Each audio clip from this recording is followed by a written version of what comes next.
Está começando mais um podcast Subjúdice, o seu podcast jurídico.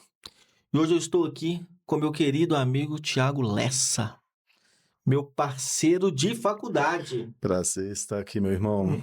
Thiagão, você imaginava que a gente ia estar conversando aqui 10 anos depois? Não imaginava. Dezembro agora, né? Completando exatos 10 anos de formação. 10 anos de 10 anos de jornada. advocacia. Que alegria. Que Glória alegria. a Deus, glória a Deus. E muita por isso. história vivida até aqui, né? Nossa, então vamos contar aqui. Eu trabalhei junto com você no mínimo uns 4 lugares diferentes. Vamos lá, gente. Muita história nessa jornada aí. Thiagão, ele é Thiago Lessa, né? Advogado trabalhista. A sua especialização é estar ali do lado do reclamante, do lado do trabalhador. Casado com a Grazi, uma pessoa maravilhosa, cristão, servo de Deus. E eu tive o prazer de conhecer o Thiago lá na faculdade e já trabalhei com o Thiago em alguns locais. Algumas oportunidades. E o Thiago é assim, ó, vou contar um pouquinho sobre o Thiago. Tô trabalhando com o Thiago lá na empresa, de repente ele fala assim, aí eu falei, Thiago, nós vamos trabalhar aqui? Eu era empregado da empresa, indiquei o Thiago para trabalhar lá. Falei, Thiago, vai ser assim, ó. Nós vamos trabalhar aqui no setor X. Beleza. Ele falou, mas eu tenho minhas audiências trabalhistas para fazer. Eu não vou abrir, não. Beleza, Thiago, combinado. Chamei o chefe, falou, esse menino aqui vai fazer o trabalho, mas ele não vai abrir mão das audiências trabalhistas dele. Ótimo. No segundo dia que ele foi fazer a audiência, ele falou, Peter, deixa eu te falar, pra conversar com o seu negócio. Foi ou não foi? Cara, tá muito legal, o ambiente aqui é muito bom, as pessoas são boas, o seu chefe é bom, que é o meu chefe também, tá tudo legal, mas não dá pra mim, não. Eu nasci pra estar fazendo audiência. Eu lembro que você falou comigo assim, ó. Ontem você tinha feito uma audiência no dia anterior, você falou assim, e eu tava me sentindo igual um pinto no lixo, fazendo audiência de trabalho. Não foi isso que você falou? Foi mesmo. E eu falei, cara, Thiago, como é que eu vou fazer agora? O chefe, eu custei pra pedir você. Ele falou, não dá pra mim não, Peter. Aqui, amei, gostei do que você fez, mas não vou trabalhar aqui não, eu quero advogar. E é um advogado raiz, né, Thiagão? Adoraria, mas não quero, né? Adoraria, lindo, tudo muito bonito, mas não dá pra mim. Deixa eu me posicionar do lado do trabalhador, que é o que eu faço melhor. Voltei e falei, né? Nasci para ser advogado trabalhista. Foi isso mesmo. Olha, advogo muito para trabalhador. Eventualmente, advogo para empresa também, com perfis muito específicos, né? Com uma direção muito específica também. Mas já são 10 anos aí de caminhada na Justiça do Trabalho, com muita alegria, muitas vitórias, algumas derrotas também, mas com muita história para contar, certamente com um senso de propósito sendo cumprido até aqui e com muita coisa pela frente ainda.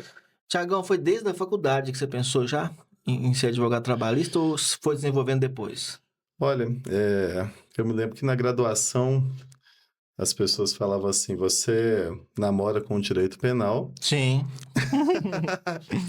A maioria dos advogados já ouviu essa história. Namora com o direito penal e casa com o direito civil. Mas eu namorei com o penal e casei com o trabalhista, né? Eu fiz estágio no direito criminal, com inclusive um ex-professor nosso. E, posteriormente, fiz estágio no trabalho com outro ex-professor de graduação.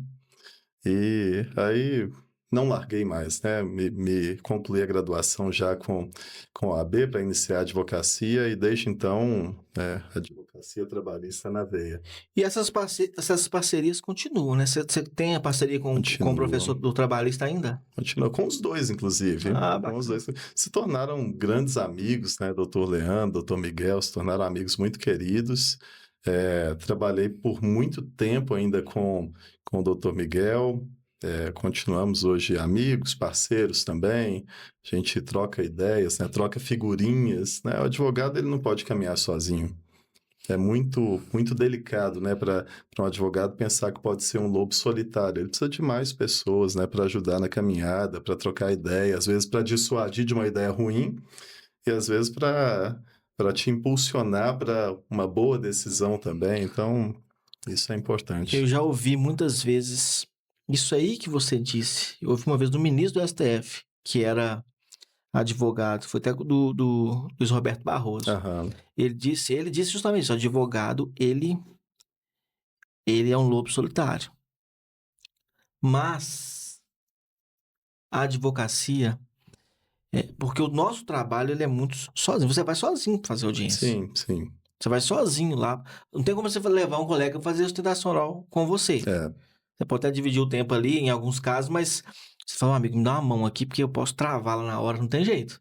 É verdade. Então, você precisa exercer a advocacia muitas vezes sozinho. Mas, se você não tem ali aquele senso de equipe, eu digo, você vai fazer uma audiência, vai estar você e seu cliente. Você vai fazer uma defesa, vai estar você e seu cliente. Mas essa troca de figurinha, essa troca de ideia que os advogados precisam ter, precisa ter, inclusive, a humildade de saber, poxa, deixa eu conversar com aquele senhor ali que já tem 10 anos a mais que eu na advocacia. Sim.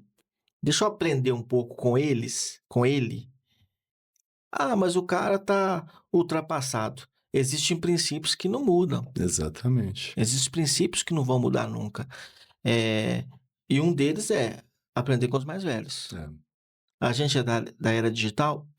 A gente precisa implementar marketing jurídico? Precisa. A gente precisa implementar ferramentas de comercial para escala no escritório? Precisa.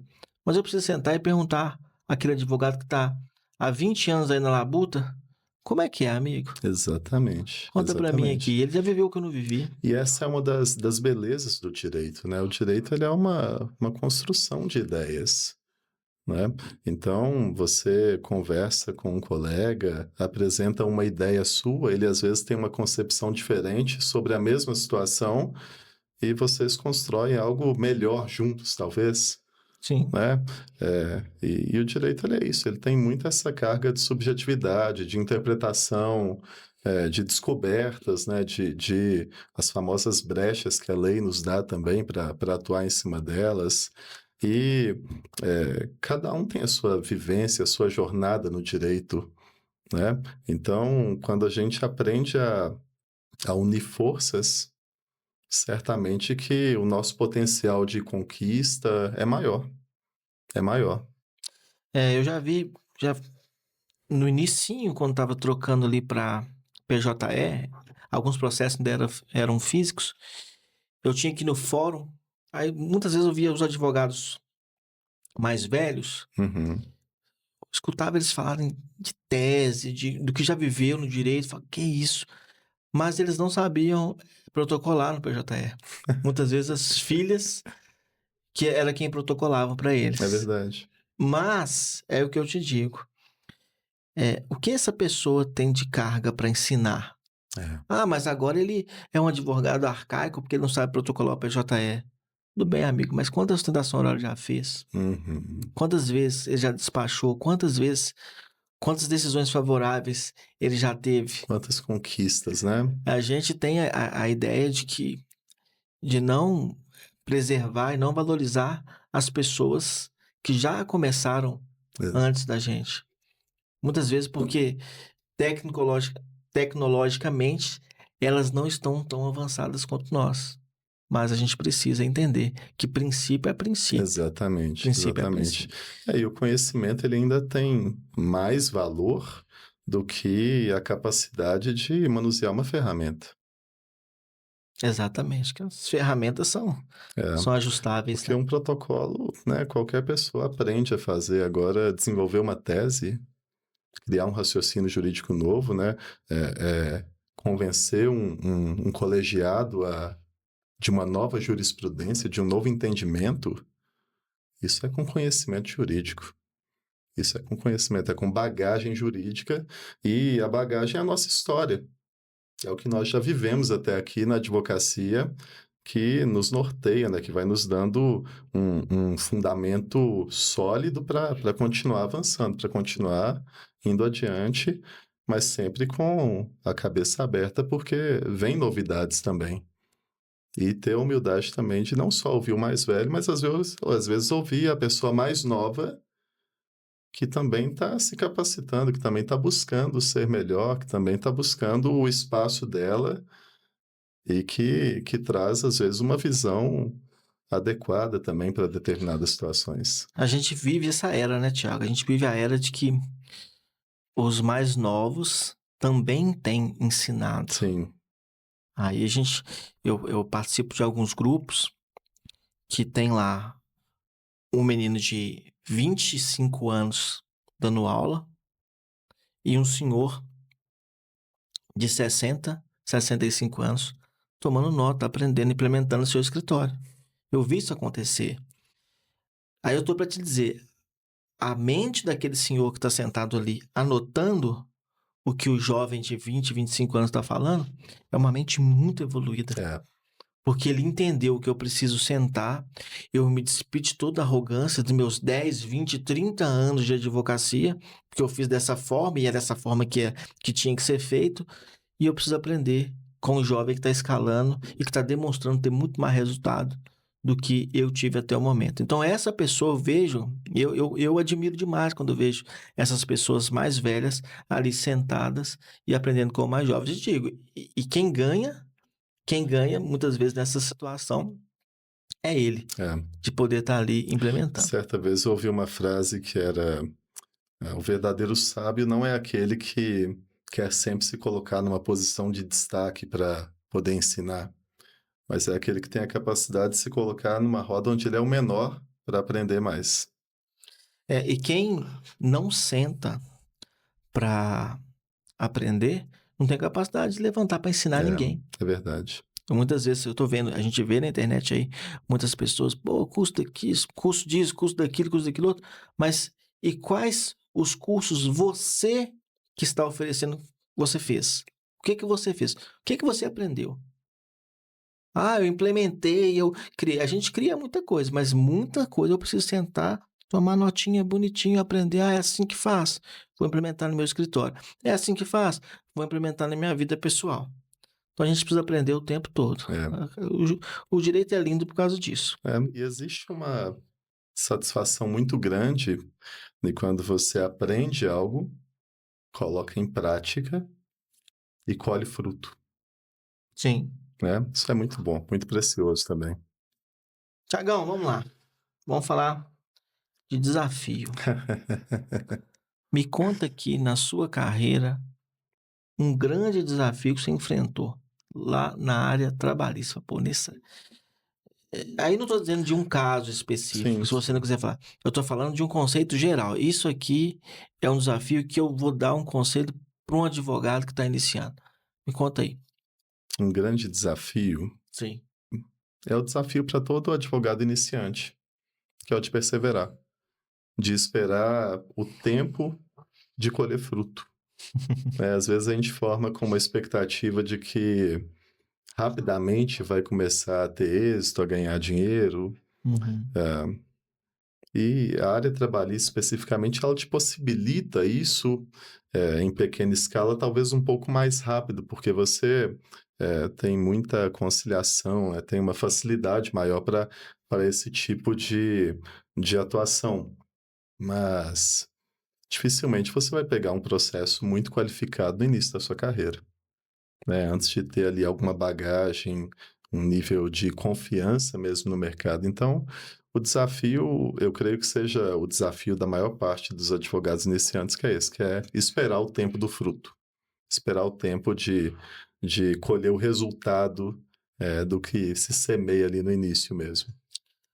E aí, a gente fala de outro princípio, né, Tiago? Semear e colher. Semear e colher. E não existe possibilidade de você colher algo diferente daquilo que você plantou. Exatamente. Se você plantou intensidade, se você plantou qualidade, se você plantou respeito com o cliente, respeito com o processo, você vai ter fruto daquilo ali. Qualidade, respeito. Se você fez tudo mal e porcamente, o seu fruto vai ser compatível com aquilo que você entregou. É verdade. Então, se você semeou bem, vai colher coisa positiva. Semeou mal, vai colher. É verdade. Que não presta. E, inclusive, até já fica uma dica mesmo, assim, né, para quem está iniciando na advocacia. Creio que uma das coisas mais valiosas que se possa fazer é você cuidar bem do seu cliente. Sim. Fidelizar o seu cliente. Porque eu tenho muitos clientes para os quais eu advoguei no início da minha carreira, que vez ou outra voltam, que estão sempre indicando outros clientes também. Então, uma das prioridades é essa, é cuidar bem do cliente, né? Entregar o melhor serviço, mas também ser bom em se relacionar com o cliente. O cliente que procura o advogado e não acha, ele vai procurar outro advogado. O cliente que manda mensagem e não tem uma resposta, uma hora ou outra ele vai consultar um outro advogado porque ele precisa de uma resposta. Então, é essencial cuidar bem dos clientes. E se você não tem paciência para lidar com cliente chamando no WhatsApp o tempo todo, não dá para trabalhar com advocacia.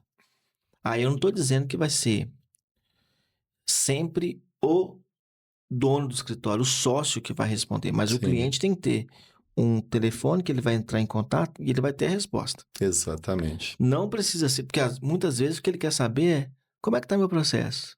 E o processo está parado, porque entre uma audiência de conciliação e uma audiência de instrução nada acontece.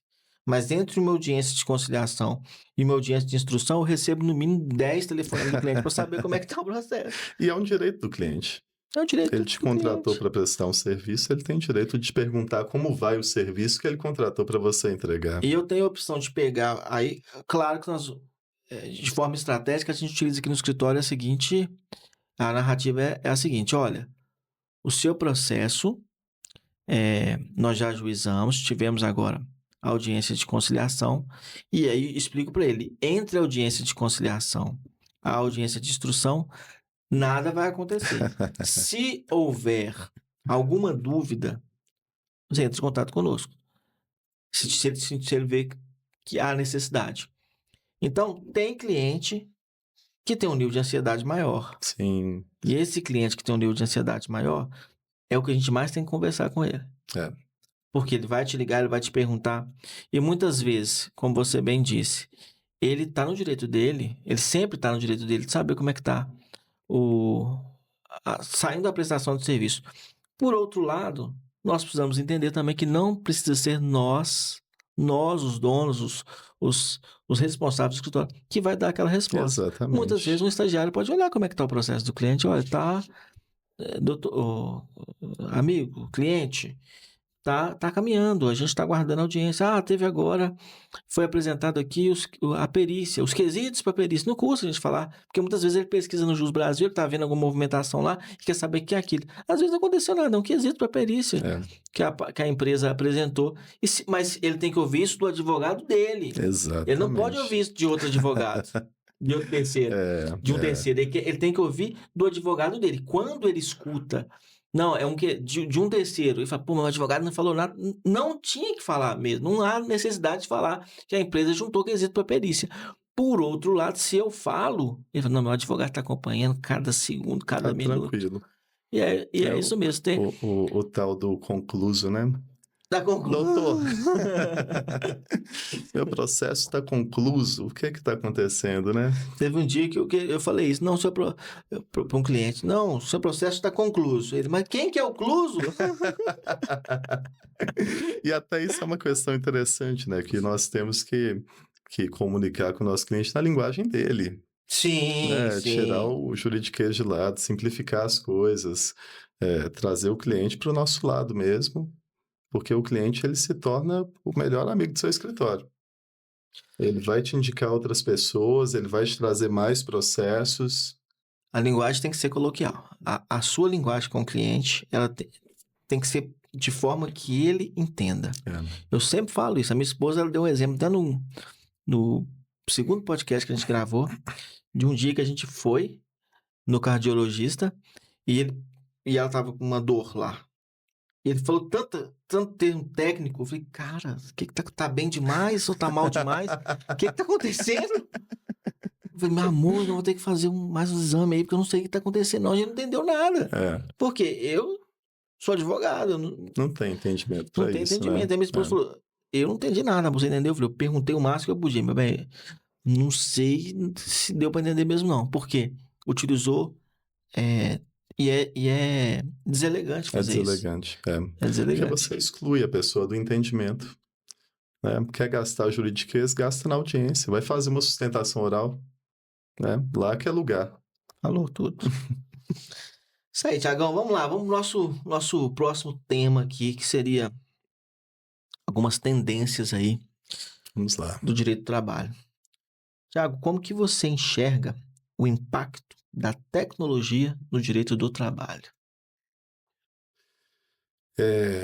Eu enxergo de forma prática, assim, trazendo para a nossa vida na advocacia de forma muito positiva, porque hoje nós temos uma advocacia muito mais prática, Uhum. né?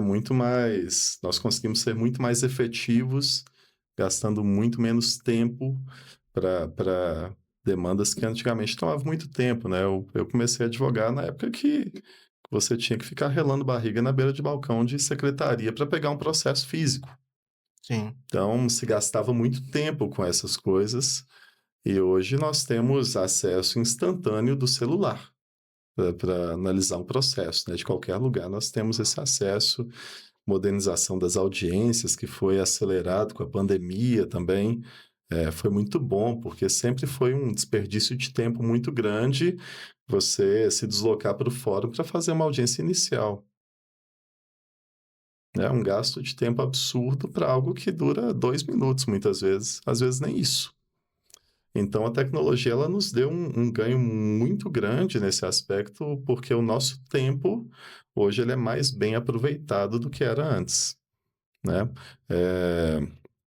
E também tem um ganho no aspecto de você ter acesso hoje a uma advocacia a nível nacional, mesmo sem ter escritório físico em cada estado do país, né? Então, a tecnologia ela melhorou muito a nossa capacidade de advogar, eu diria. Facilitou. Eu também fui dessa época aí que eu precisava ir lá pegar um Mas olha, processo. eu sinto muita saudade das audiências presenciais. A gente É, fez uma esses dias, você falou isso comigo mesmo. Falei, cara, coisa boa, tô aqui fazendo audiência. uma delícia, né? Nós viemos de uma formação que é um pouco mais beligerante, né? Quando nós nos formamos, ainda não tinha o novo CPC, que trouxe todo esse conceito mais conciliatório, né? Então, nós fomos formados para o combate. Sim. E nada mais gostoso do que uma audiência com bastante testemunha para ouvir, com Contraditando a nossa contradita, testemunha que com não era para contraditar. acariação, né? Nossa, Uma coisa delícia. linda, também Então, eu acho. sinto saudade disso, né? O contato com os pares também ali no átrio da sala de audiência. Então, muita coisa boa que já vivemos no presencial, mas em termos de efetividade, nós ganhamos muito com a tecnologia. E o tanto de gente que a gente encontrava, Tiagão, lá, eu encontrava com você todo dia. Lá, esperando a Esperando a audiência. audiência. Mas só que era desperdício de tempo, infelizmente. Gasto Legal, foi um momento que foi bom viver, mas era desperdício de tempo. Que eu saía daqui, cara. Primeiro, se eu tenho que fazer uma audiência 8 horas da manhã, fazer ela 8 horas da manhã, no presencial, hoje em dia nosso escritório é 100% online, né? Uhum. As audiências são todas realizadas de forma muito rara uma audiência presencial. Mas na época que eu tinha que fazer uma audiência 8 horas presencial, eu precisava. Eu não dormia bem. Eu não dormia bem porque eu tinha Preocupado com o medo de horário de perder o acordar. horário.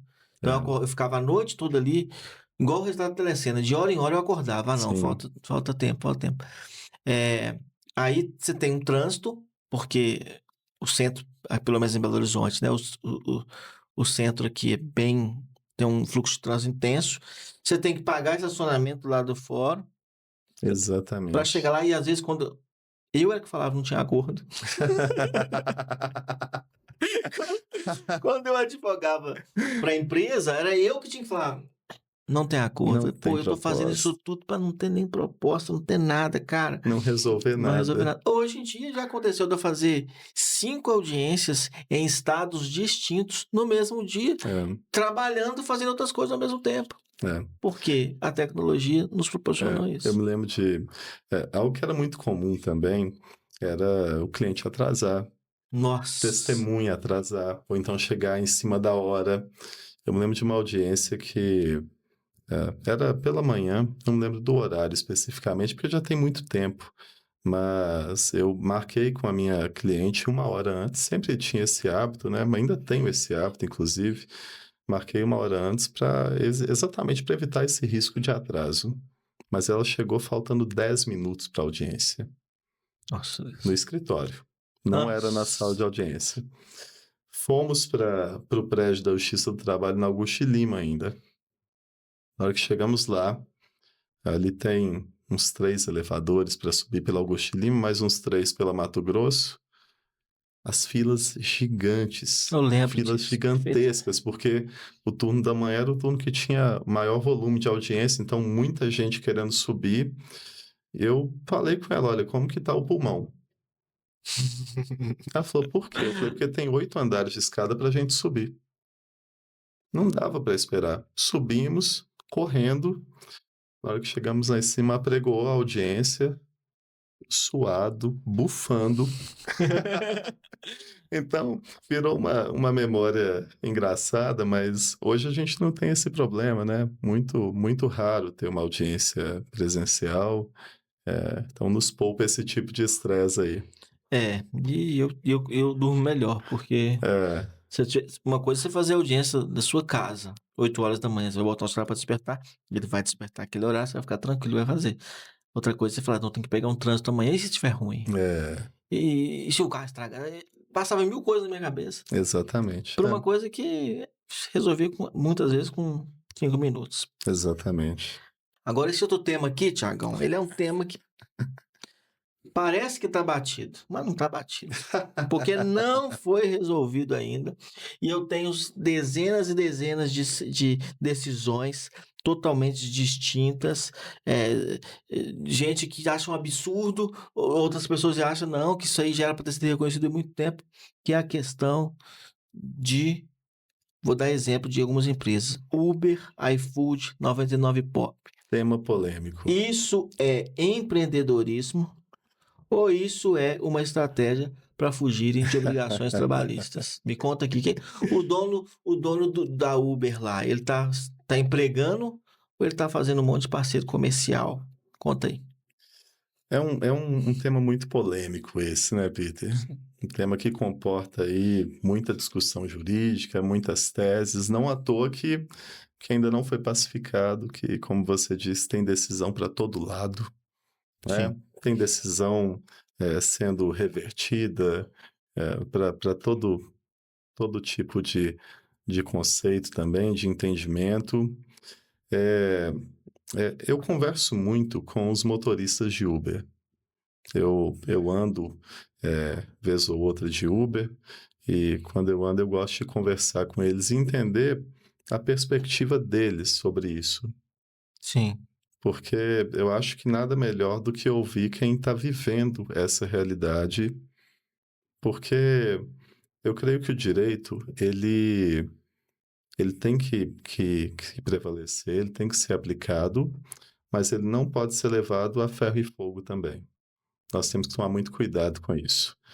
Por quê? Eu já ouvi de muitos motoristas de Uber que não seria bom para eles se reconhecesse o vínculo de emprego.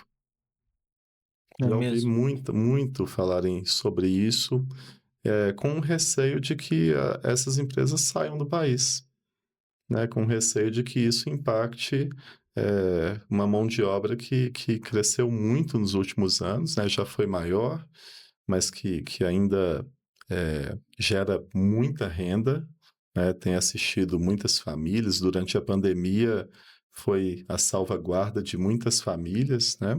Sim, Então, existe um receio disso, porque certamente que se vier uma decisão do STF, por exemplo, estabelecendo que sim, deve ser considerado como vínculo de emprego, o risco de uma Uber, né, da vida sair do país é muito grande, porque isso vem com muitos encargos trabalhistas, vem com uma dívida já gigante, né? Já tem mais do que 5 anos de mercado, então imagina quantas ações, né? Quantas ações trabalhistas seriam geradas. Então, eu acho que é um tema muito polêmico que cabe uma análise que vai para além do vínculo de emprego ou é uma estratégia comercial, porque o impacto disso na nossa economia é muito grande, mas o impacto disso na vida dos trabalhadores é muito grande também. É um tema profundo, é um tema muito, muito complexo. Eu gravei um vídeo um tempo atrás, onde eu fiz lá a análise dos 5 requisitos lá, Sim. do vínculo. Cheguei à conclusão que era vínculo.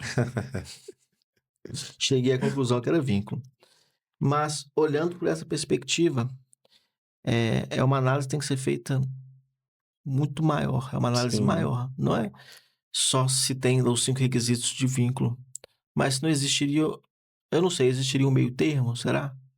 Será que seria possível a gente chegar no meio termo? Olha, Pois é. o que a gente poderia fazer para melhorar as condições dessas pessoas? Ou não, essas pessoas estão... Não, é isso mesmo, estou satisfeito, eu gosto de ligar o aplicativo a hora que eu quero, desligar a hora que eu quero, eu gosto de ter essa liberdade. Então, muitas vezes, eu já vi muito tipo de proposta sendo feita de que eles perderiam essa condição de ter a liberdade. Eu vou trabalhar só 2 horas. Conheço pessoas de Uber que trabalham só 2 horas. Sim, sim. Às vezes usa para complementar a renda, não é? Conheço muitos que fazem isso, que chegam em casa do trabalho formal, Sim. pega o carro e vai rodar um pouco para fazer um complemento de renda. Às vezes usa por um tempo só para atingir um objetivo. Eu já vi alguns que trabalham longe, né, de suas casas, ele faz aquele direcionamento.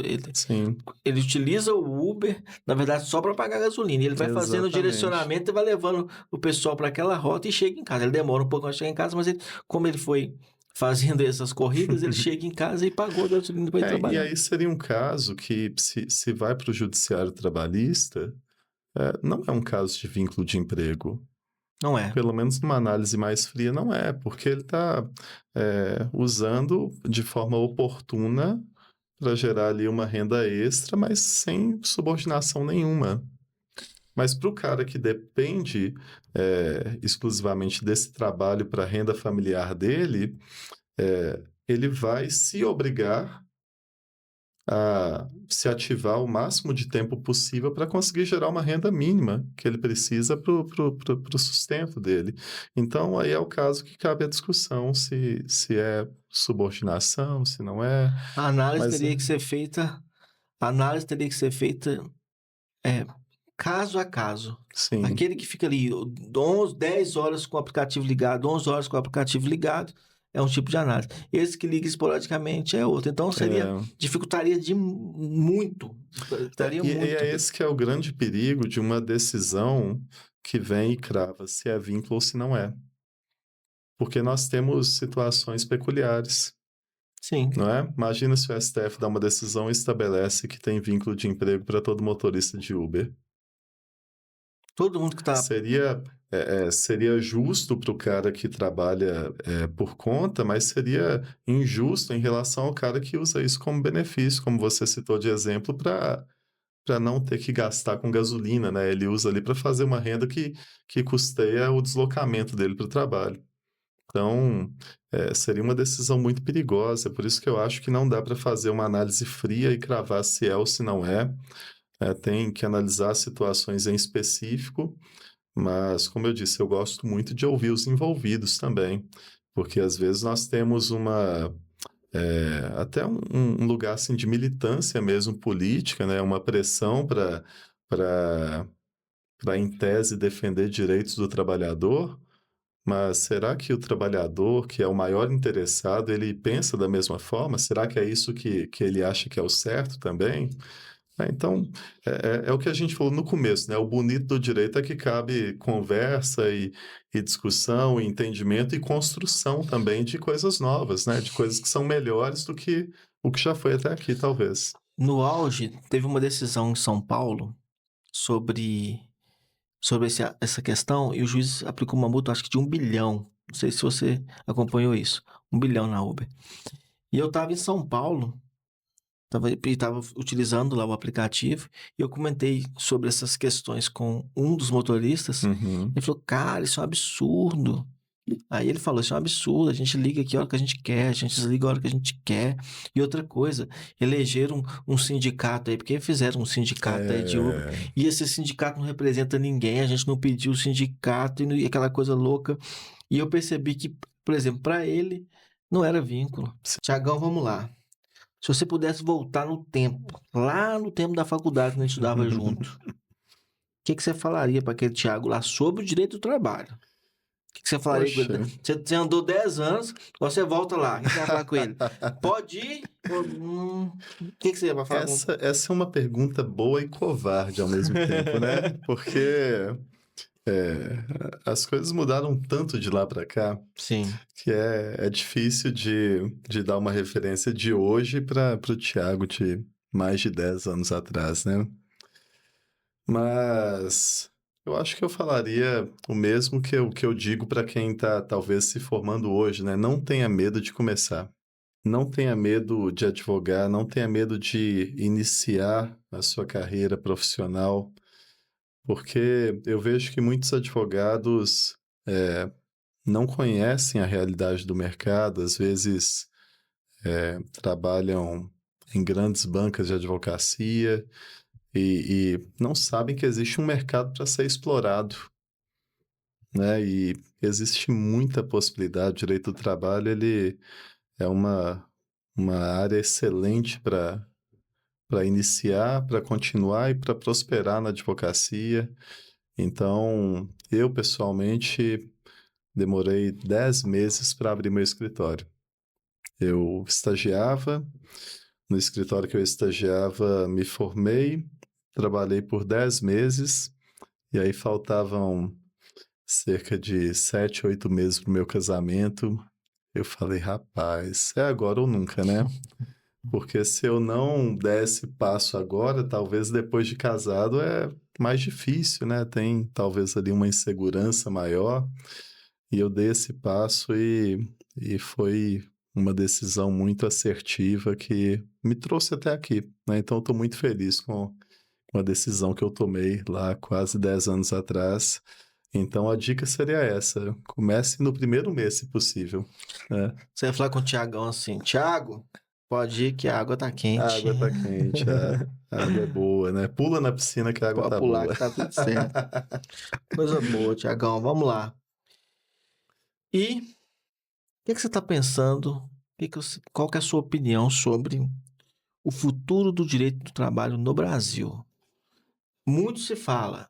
Outro dia eu ouvi o cara falando, vai acabar, o direito do trabalho vai acabar. Não tem jeito não, do jeito que as coisas estão, não tem direito do trabalho. O que você fala? O que você imagina do futuro do direito do trabalho no Brasil? Bom, a gente ouve essas teorias apocalípticas, né? Há algum tempo já, mas é certo que as relações trabalhistas, elas são milenares e vão continuar existindo. Elas não vão acabar. O direito do trabalho, ele pode se transformar, né? Pode, em algum momento, ter algum tipo de modernização, né? Que não seja um retrocesso legislativo, como já aconteceu. Sim. Mas acabar, eu não creio que vá acabar, né? Por mais que exista um empenho até político de algumas áreas, assim, algumas camadas, né, políticas que tenham esse interesse de tentar extirpar ou diminuir a litigância trabalhista, mas eu não vejo como provável que isso aconteça. Tiagão, eu fiquei muito feliz com sua participação. Te agradeço demais por ter tirado um espaço na sua agenda para ter vindo aqui. Eu aprendi muito. Ô, meu irmão, obrigado. Eu aprendi. Essa mesa aqui hoje foi um instrumento, né, sua vida, para poder me ensinar, nos ensinar a ter até mesmo mais empatia, a termos amor pela profissão. Eu percebo que você é uma pessoa que ama o que faz. Sim. E eu já conversei com você em vários momentos distintos da sua vida, em momentos que você estava passando por dificuldades não relacionadas ao trabalho, mas coisas pessoais. E eu percebo que a advocacia, você não leva ela de forma pesada. É verdade. Tem gente que vive com a advocacia é aquele cargo, aquela cruz que a pessoa tem que carregar. Eu sou advogado, eu preciso cuidar desse processo. Não, eu vejo você que... quando eu converso contigo, eu percebo que não existe uma pasta, existe um cliente. E uma pessoa. E quando a gente descobre o valor daquela pessoa, a gente descobre que aquilo ali não é apenas uma pasta. Eu falo muito disso aqui, não é apenas um lead, não é apenas um emaranhado de documentos, um arquivo em PDF. Não é uma pessoa que tem dor, uma pessoa que tem muitas vezes ferida. E você pega aquilo ali e toma conta com muito amor e esmero. E eu tenho certeza que você já é retribuído por isso. Já tem a retribuição. E te agradeço demais por sua participação e com certeza você vai voltar. Vai ser obviamente. Vão ter outros convites. Nós vamos conversar mais aqui e ter momentos tão abençoados e prazerosos como esse. Obrigado, meu amigo. Foi um prazer. Meu parceiro. Até mais. Até a próxima.